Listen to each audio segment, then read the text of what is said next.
Hello, it's your financial friend Maggie. Welcome to the Inside Out Money Podcast. Hey, Andrew. Hey, Maggie. How are you? Good. Living the dream, yeah? Yeah. Getting to record weekday with you on this nasty, cold, rainy day here in Atlanta. Yeah. You know, it's actually kind of like nice out. Have you been outside at all? I haven't. I rode the bike inside this morning. Well, you know, I've got like my morning 10-minute walk that I Yes, as a which gift I to myself. absolutely love. It's getting sunlight early in the morning is great for your circadian rhythm. It is, and my circadian rhythm is effed up, so it needs some sunlight. And it has been particularly not good since I early retired because I thought rest was a gift to myself, but it turns out sunlight is a gift to myself. Yes. And not having to set an alarm every day is a gift and a blessing. I think it's not great for just the schedule, right? Yeah. I think you naturally, if you get up at the same time every single day, you can get on a better sleep schedule. And I've debated putting the alarm back on just so I can hit that, be just more consistent with my sleep. I'm actually starting to naturally wake up. Well, I kind of wake up all throughout the night anyways, but one of the many times I wake up now is naturally when my alarm is going off. Back to the rain.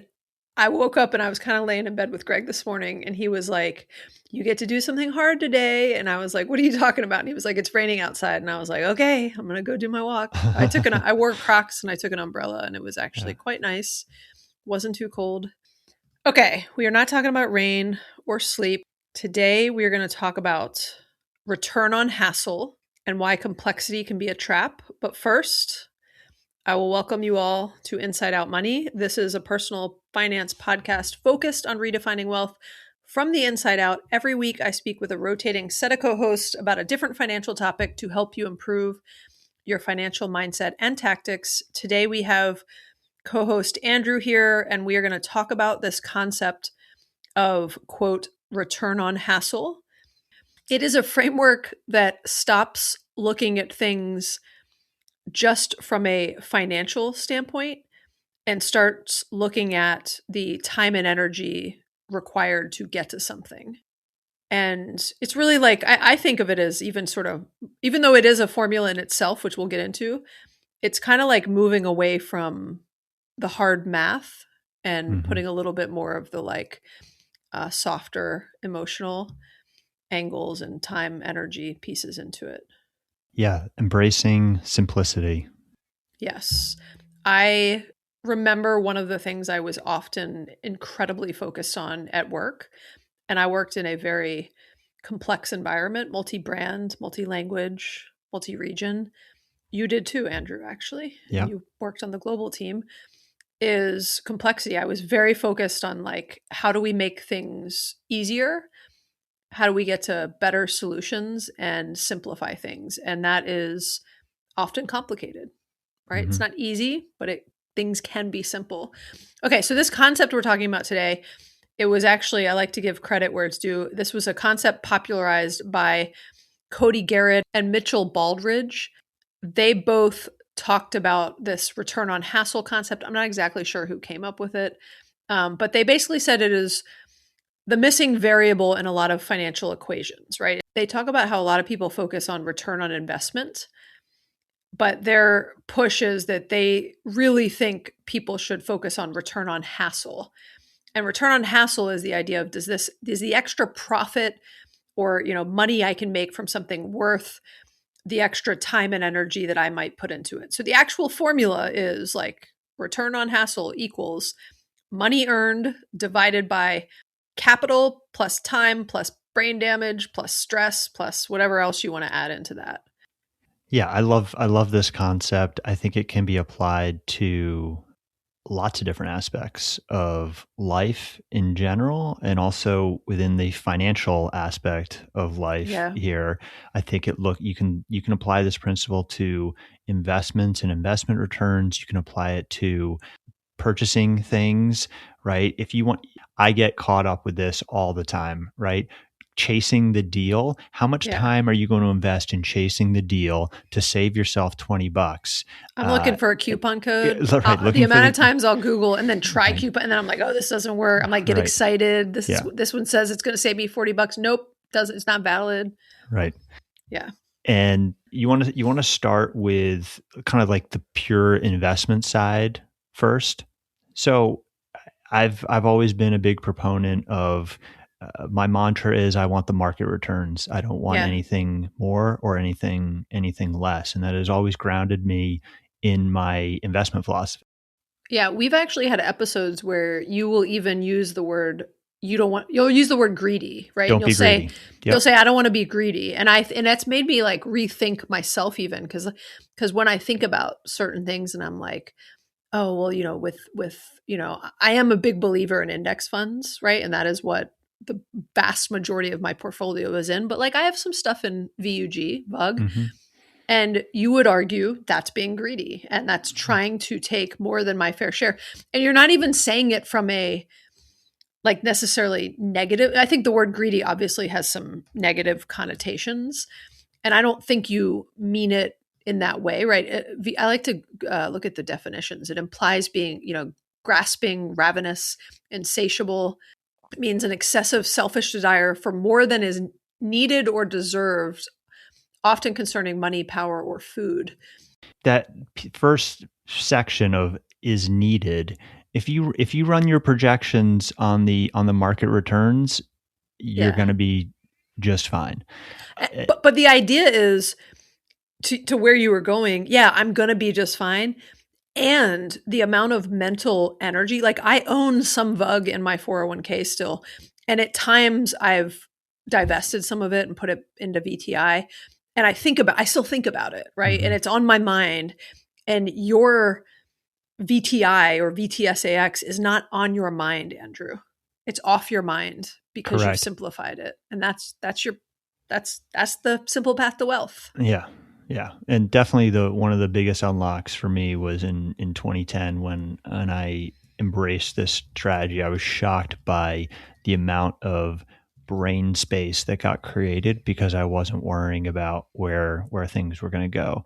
Yeah. And it the last couple of weeks that I've been debating this whole lump sum versus not lump sum that we did on the last episode, all of that came flooding back. We're like having to make these decisions again, and just I just don't want that to be occupying the brain space. It's just a mental fatigue of trying to debate, well, this strategy versus that strategy.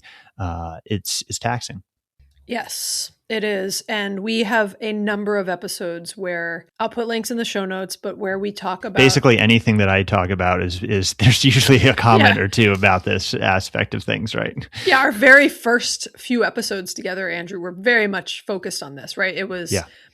I think we have like episode 3, how to invest the boring yet productive way. It's boring because it's simple, Yep. right? We have why we love index funds, what's in our wallet. We've got a bunch of these and we'll put links in the show notes to them if you want to dig into that further, but it's the simple path for a reason, and it has a very low return on hassle. To your point, Probably the the lowest, lowest, right? yeah, And yeah, sure. There's lots of things that you could do to try and chase the extra 0.5%, 1%, 2%. But I love the fidelity statistic that some of the best performing accounts are from people who are dead.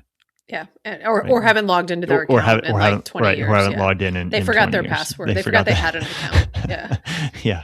and Those are the best performing funds, the best performing accounts.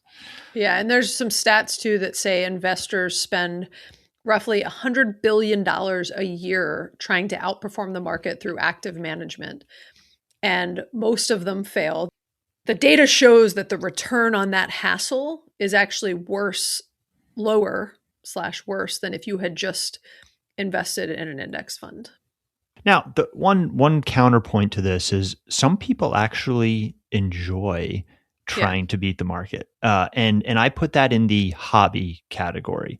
And I'm perfectly fine if you want to put 5% of your portfolio into quote your hobby, or put some percentage, right, or put a fixed dollar amount, and treat it truly as a hobby, and see, hey, can I be one of the best fund managers in the world, and I'm going to manage it.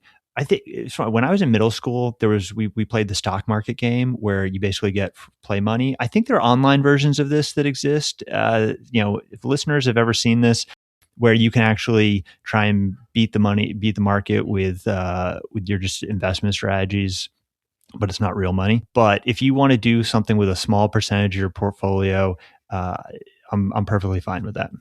Yeah, there are some, Andrew, I just kind of Googled it. There's some stock market games. They call it paper trading, Mm-hmm. stock Okay. market simulators. That's interesting. And where you can invest with fake money, but in real market Yeah. scenarios. That's interesting. So anyways, yeah, It does go. exist. I remember in middle school, I'd pull up the New York Times business section with all the stock tickers on the newspaper. I'd be looking at which ones I'd invested in. I'm really dating myself here. Well, the fact that you had a computer in middle school. Oh no, Mm. you were looking at the paper or the computer. We did it on paper in middle school. Yeah. Yeah, no, I agree. That at that point, that is an exception, and at that point, it's also a hobby. But it can, be careful because it can be an expensive and a risky hobby. And like you said, it should. I would personally recommend it be a small percentage of your portfolio that you're essentially gambling with and willing to lose. And back to our sunshine point, you don't get any sunshine or exercise while you're doing that. So would you rather spend your precious time doing that or like going for a walk outside? Your choice. Or a ride. Or a ride or a bike ride. Andrew, also, I always call him your boy Morgan Housel, but your favorite person, Morgan Housel, has a quote around complexity where he says, the more complex the world becomes, the more simplicity we must seek. And he also talks about complexity being an ego play, right? Like, and it's Yeah. a little bit of an ego play sometimes when you think you can beat Oh, the market too. right. I definitely think that there's a justification to make things more complex, especially when there's a fee involved for services, right? Yeah. So, I mean, no better example than the financial industry, where you're going to pay somebody 1% to put it into index funds. No one's going to do that. Yeah. It just doesn't make sense. But that applies to lots of different, not just the financial world. In life in general, people will simply make things more complex to justify a service fee, and so you just got to watch out for those things. That is literally what financial planners do. We have a whole episode we have done on financial planners that we'll put a link into the show notes to. We also have a whole episode we did, one of my favorites, Andrew, where we did it on the ego. It was episode 120, and it was how less ego can lead to more money. And it's also a good and that episode I talked about, at a cocktail party, who wants to talk about their awesome index funding investment strategy? No, I want to talk about my derivatives portfolio and how I'm investing in Bitcoin and what all the hot stocks are. No one wants to talk about VTSAX at a cocktail party, right? And ego is a huge driver of it. Andrew, side question: what do you want to talk about at a cocktail party? What would be like your first go-to topic if you just had to obviously, what's the latest cycling? bike that I bought? Oh, okay. Come on. What if you had to go up to someone though and ask them a question to like engage in discussion? What would you say? What's the first thing you'd say? It's interesting. I used to kind of, this was a long time ago. I'd always ask people kind of what they did for work. Yeah. And now I've figured out that that's not really a great question, especially for somebody like, but I like to try and find what people are passionate about. And so I was literally going to say, that's a good question. Like, what's something really that you're really passionate about? What are you passionate about? What do you like to spend your time on? You can essentially time is the most valuable commodity in the world. And if you ask somebody how they spend their time, you can figure out pretty quickly what their passions are. Yeah, very true. And again, time is all related to the whole point of return on hassle. Yeah. Okay. Let's talk. You gave some good financial examples, or one of the biggest financial examples. Let's talk about some other real world hassle scenarios where you could really benefit from thinking about the return on hassle concept and applying it. And Andrew, I had a bunch of examples in our show notes. And then I just was like laughing as you started saying something earlier, because I was like, wait a minute, let me tell you. I was just telling Andrew how I've spent at least 4 hours of my day today, which is a big chunk of it. And I've spent it decluttering and dealing with a mess of stuff that's like old kids' clothes, things I kind of was like in the process of selling, wanted to get rid of, hadn't really made up my mind about, like a staging area for crap, which sits under the stairs in my house, which is actually a really cool, like finished out space with like secret cabinets and stuff. And like, Kate had a bunch of friends over recently and they thought it was so cool, which is why I built it, because I was a big fan of the Webster TV show when I was a kid. I'm going to land this plane in a minute. But I was you remember Webster? Yes. Okay, he had like a dumbwaiter in his house and he had all these secret compartments in his house. And I was like, that is so cool. Someday I'm going to be a grown up and I'm going to build a house like that.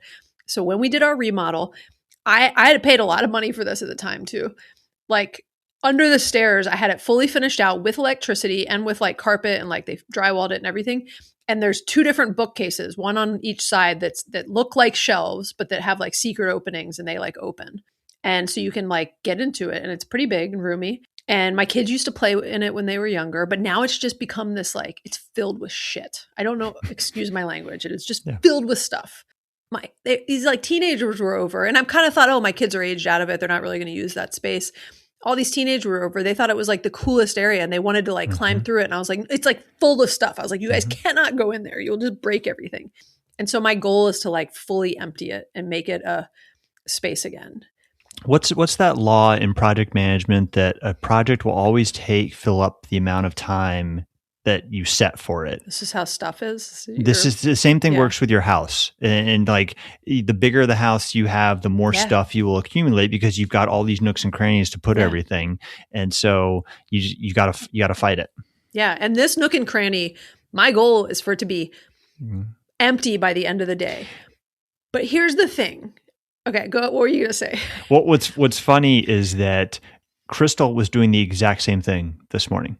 Oh yeah, she was cleaning. She cleaned out the kids' closets and the kids' bathroom closet, and basically went through and did a big decluttering exercise. What does she do with everything she gets rid of?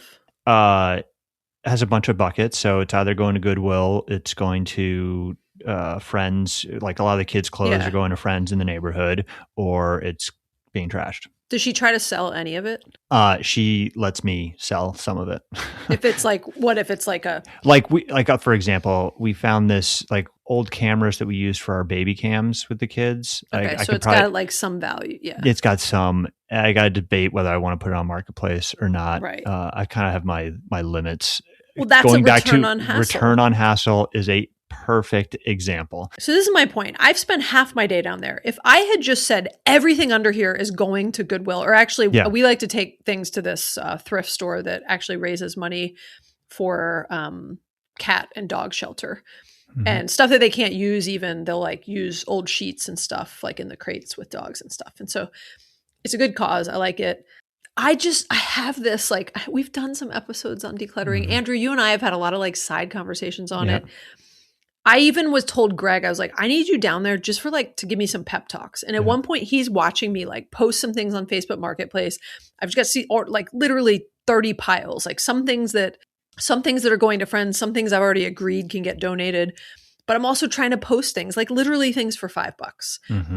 And Greg was looking over it all and he was like, what is the amount of money? I don't even know if he said what is the amount of money, but he was just looking at it all and he was like, what amount of money are you going to earn if you sell all of this? Even if you sell all the things you're trying to post, maybe $100 tops. Right. And he was like, is this worth your time? And it's funny because I was like I just said to Andrew before this, I go, oh my God, I'm in the middle of this like big project downstairs. And I had to leave it to come do this recording with you that we had said. And like the irony is I need this pep talk right now on return on hassle. And I think this might give me, aside from Greg's literally giving me this pep talk and he's like, am I being too tough on you? I was like, no, Greg, keep it coming. I need to hear this. I love tough love like this. And he's like literally giving me this pep talk while I'm still posting crap on Facebook Marketplace. Yeah. And I was like, I'm on my way there, Greg, but I just got to keep, I'm like, it's not going to be fixed in 1 minute. For me to hear that you're putting something on Facebook Marketplace for $5, you got to put a threshold. You got to put like nothing less than, I mean, 25, 50 $50. But 3 $5 things adds to $15, come Andrew. Come on. I know, you're right. It's like my mom wants to have a garage sale like all the time. And I'm like, Mom, you know that I'm just bringing up a dumpster and I'm not even going through anything. It's all going in the dumpster.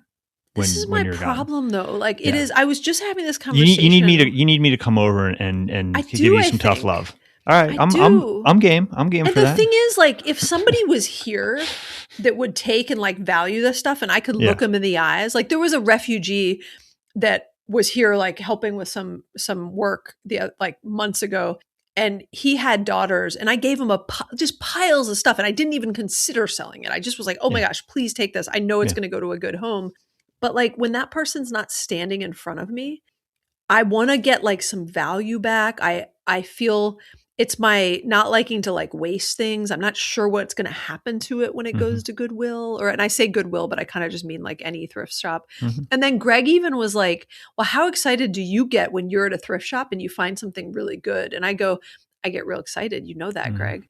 And he was like, "Yeah, so like let someone else find this and be really excited that this is like you didn't Yep. just leave them the crap. You Hmm. so okay, I need yeah, it's out of respect for your time, I'm not going to pause and go do this right now, Andrew, but I'm really like, I'm there. I think I've Okay. had enough people talking to me this morning, but I just need Good. this push. I'm like, it's ridiculous. Like I watch Hmm. myself, and I even said to Greg, I'm like, I don't want to spend another half day of or full day of my life doing this ever again. And half of the things in this space I've touched multiple times Yeah. before.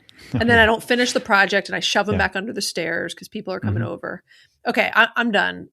My point was decluttering is an example of return on hassle. The money to be earned, the best case scenario, if I sold every single one of these things, is $100 and I would spend my entire day doing it. And I probably wouldn't even actually get $100. Yep. And it is not worth the capital, the time, the brain damage, and the stress. 100% agree. Okay, I'm just saying this out loud to myself, just so you know. Okay, what's another what's another example? Real Should we estate, move I on? think, is a great example. Yes. That I think, Maggie, you've got a lot of experience on this front. I have not dabbled in this because of this exact concept of return on hassle. I don't want to be a landlord, and while I'm sure there's lots of people who can develop very profitable businesses running 20 doors, and but it's a full-time job, Yeah, and I don't want to do that. Same even goes for a second house and a vacation home. I agree. Yeah, I that used to be my dream was to like own a beach house or own a Yeah, lake house. same. I'd like to rent someone else's now. Exactly, Yeah, it's really exactly. freeing. Yeah, I I don't, and I know my personality enough that if there's a second home, you want to maximize the value you get from that second home, which means you're always going to want to go to that one spot, and yeah, you're not going to want to go to anywhere else because, well, that those other spots cost quote money in your head, right? yeah. Or That you're you're going to be renting it out all the time, which is right. a lot. Even if you have that outsourced and you Hmm. hire another company, they're taking a big. It's a lot of work. Okay, I will give you my quick hot take on rental properties. I was just explaining this to somebody yesterday who was asking me what I thought about rental properties. I've only owned 3 in my whole life, by the way. We just sold one 2 years ago. And so I'm not like a real estate mogul by any means, but I have read a lot about it and I have, self-managed these properties for many years. And my thing with real estate is it's not passive income. People say that, but it's very active. You're dealing with things. You're either paying someone else to manage it and you're still having to deal with them from time to time. And that costs a lot of money also. And it's cutting into your profit. But it is time and energy. So on the return on hassle, like there's a lot of hassle involved. And you got to have the stomach for it, right? What happens when you get a bad tenant? What happens when you have to go to court over something with somebody?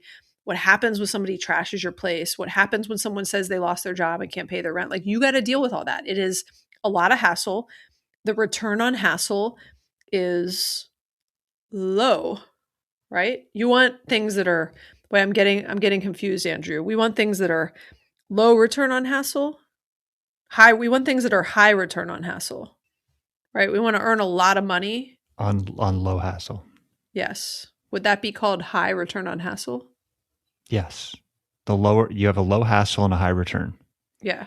So I think real estate can be a very low return on your hassle, which is not great. It's not what we're looking for. And Yeah. so I'm not anti real estate, but I think there's a lot of people who think it's like the solution to getting rich or something, or fi or many things.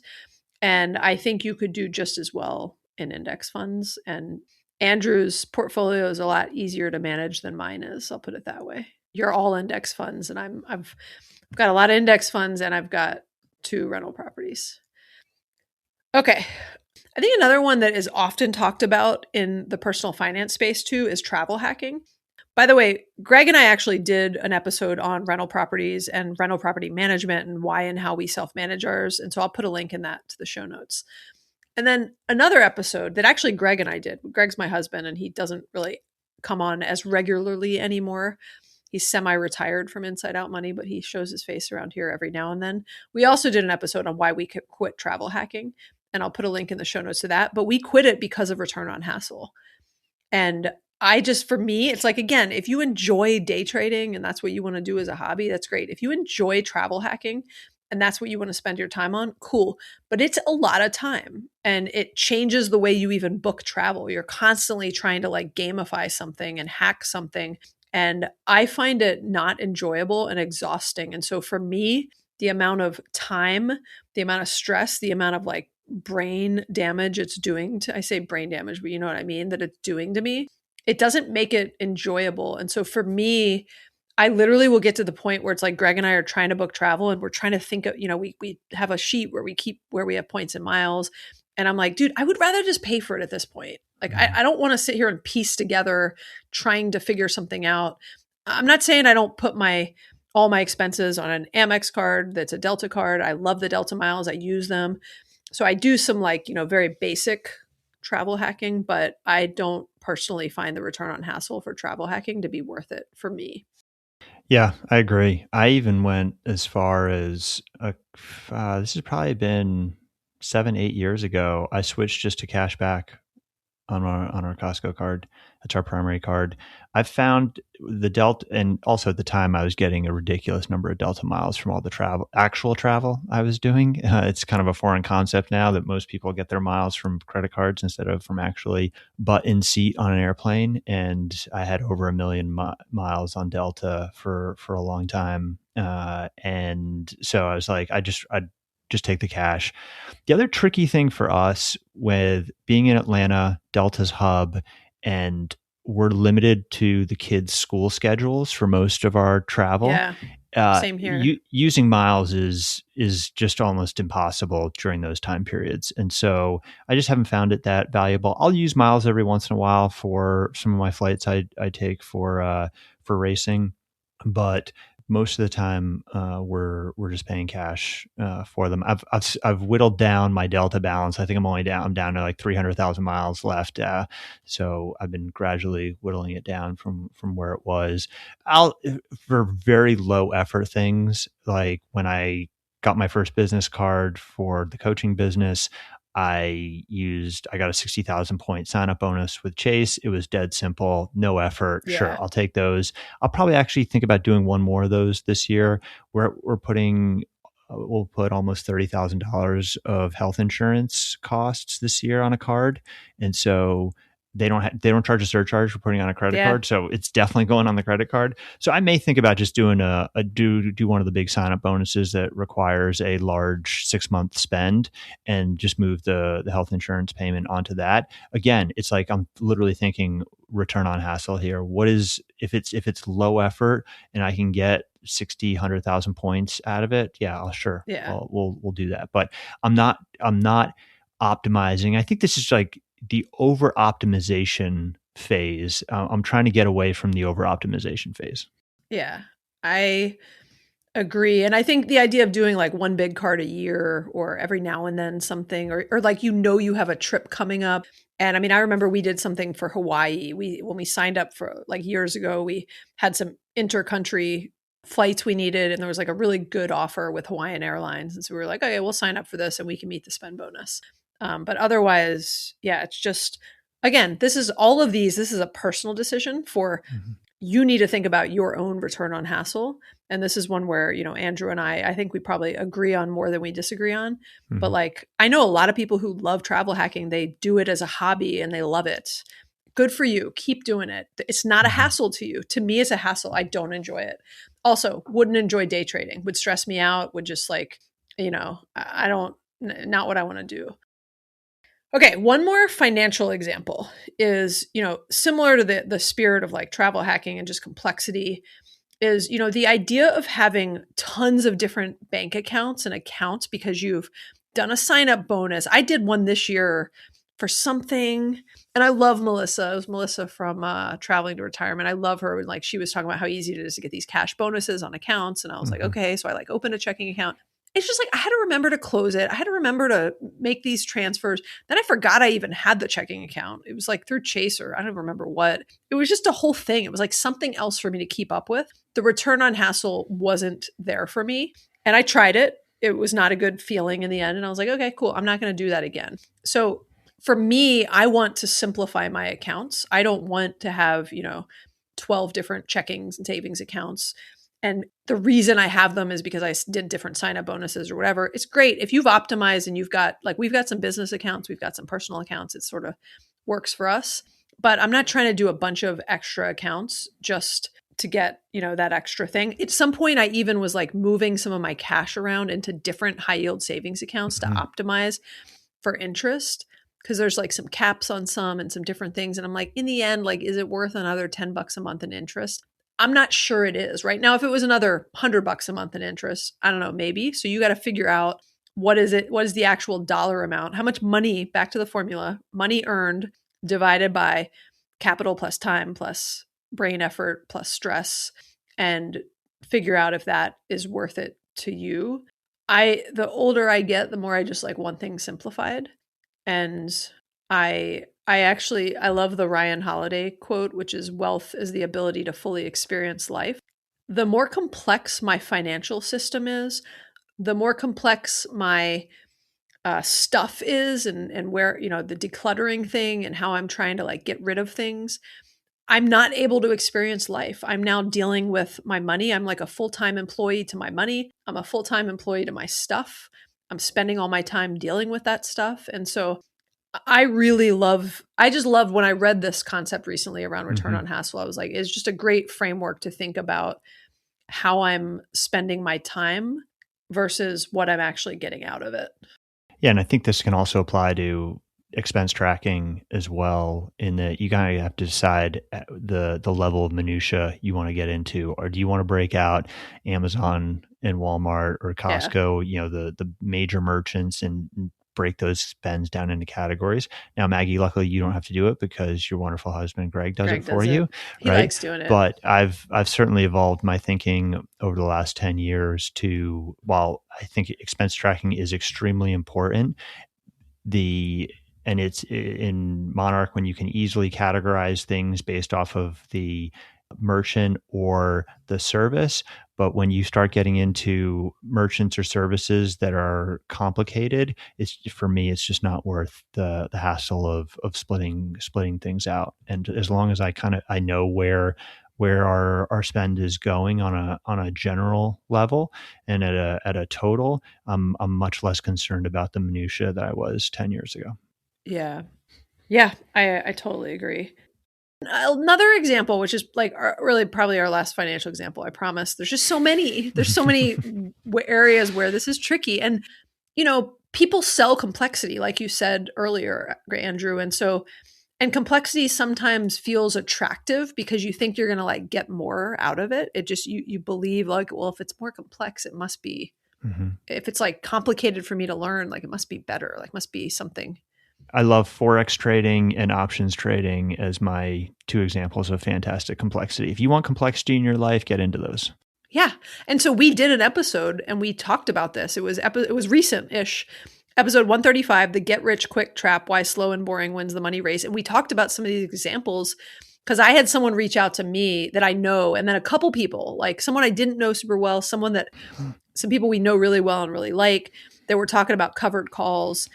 And it just like hurt my head for a minute to wrap my head around it. And you and I talked about it a bit. I did wrap my head around it. And then you feel like you're like, well, was this something I should be doing? It's like tempting, Total but FOMO. yeah, total FOMO of like, oh, this seems like it's what some people I know and respect are doing. Should I be doing this? And again, this is why our episode was like, why slow and boring wins the money race. And I think, the idea of sort of a get rich quick trap and return on hassle are similar of like, I don't want to, I'd say they sort of merge together at a point, because chasing those additional gains and sort of, I like to always say it's your word, greedy, right, Andrew? Mm-hmm. Because it is, right? And it's a harsh way of, when you first said it, I felt like it was like a harsh way of thinking about it. But then I was like, no, you're right. It is. I mean, again, it doesn't have to have a negative connotation, right? You're trying to get more than your fair share. You think something has a higher ROI, there's some speculative asset, whatever it is, it's super high hassle, right? There's a lot of for me, there's a lot of mental stress that comes with it. There's the time of trying to understand it. There's the stress that comes with it being a riskier. It's by its very nature, it is a riskier investment. And with risk comes some level of stress. For me, some people might feed off risk. I don't. And that's a really low return on hassle. And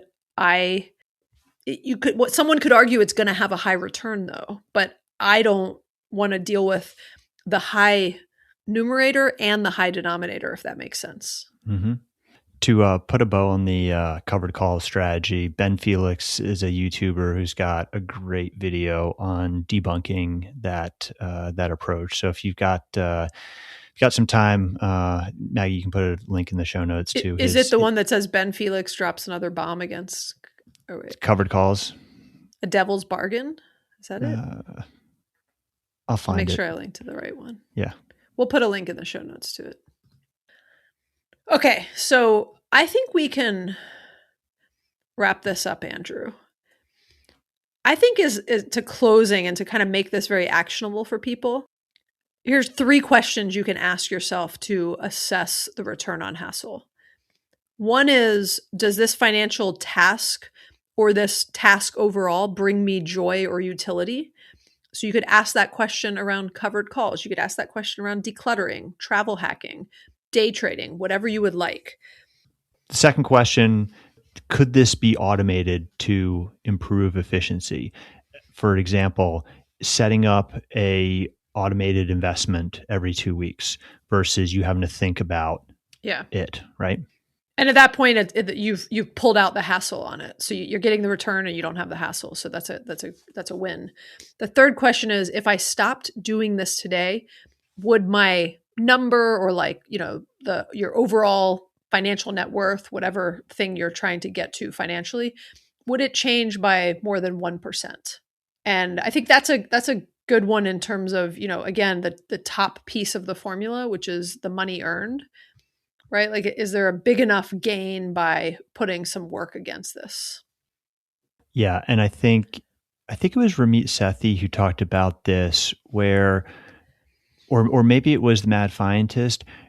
I think it was Mad Fientist, was you're grounded by your historical spending. So $10 back in college. Yeah, it was Mad Fientist. It was a Mad recent Fientist, episode. Right? $10 back in college felt like a huge sum of money. What is that $10 worth today within your net worth? And kind of you have to reset your frame of mind over what is meaningful. Yeah. And that I've really tried to embrace that more and more, because I certainly, with my frugal mentality, my frugal mindset, I am still grounded that $5 is a significant amount of money. Yes. And so I think that's why I'm trying to sell stuff correct. for $5, yes. Andrew. Maggie, it's the same. Correct. You're right there. Reason. My mom's there. Like it's, yes. I'm stuck in the 90s of what that $5 was worth to me. Correct. And what, not only what that $5 inflation adjusted is, but income adjusted, net worth adjusted. So you kind of have to reset the bar. Well, and I like what the Mad Fientist point was, because he was like, if $10 was something you wouldn't even think twice about when you were 20, what's the inflation adjusted amount of that now? So, and actually not just the inflation, he said sort of your net worth. So if $10 was, 1% of everything you had back then, what's 1% of everything you have now? And if that number is now, $100, then don't think so hard about these $100 purchases. It really helps your decision fatigue. Yeah. I will say, right after I listened to that episode, I can't remember what it was, but I went and bought something that was inspired by that point. And then it arrived and I was like, I don't want, I wish I could remember what it was, but it was funny because it was like in the spirit. But anyways, you still know you, right? And you could still, we're constantly learning. But I do love that concept. I think we can wrap this up with saying, look, this is all about embracing the boring, right? High return on hassle investing is often the most boring thing you could do. And we are big fans of keeping things simple, which some people might say is boring. And you do not have to have the most complex portfolio on the block, right? The best thing to do would be to have like the most simple one. And the highest returns are often not worth it if you're too stressed to actually enjoy them. Agreed. Okay. Thank you guys for listening. We always know your time is limited. We hope the return on hassle of you listening to these episodes is worth it, or hopefully you wouldn't even still be here. If it is, we always love it if you want to leave us a written review on Apple Podcast or a rating on Spotify. Let us know what you thought of the return on hassle. Let us know what you thought of the return on hassle episode there. We also encourage you to share this episode with a friend or family member to encourage ongoing discussions about money. You can also subscribe wherever you listen to podcasts. If you have thoughts or questions, we'd love to hear from you. And you can leave a voicemail or text us at 404-981-3370 or hit us up on Instagram. Okay, Andrew, I'm going to go donate everything. Awesome. Bye. Thanks. Bye.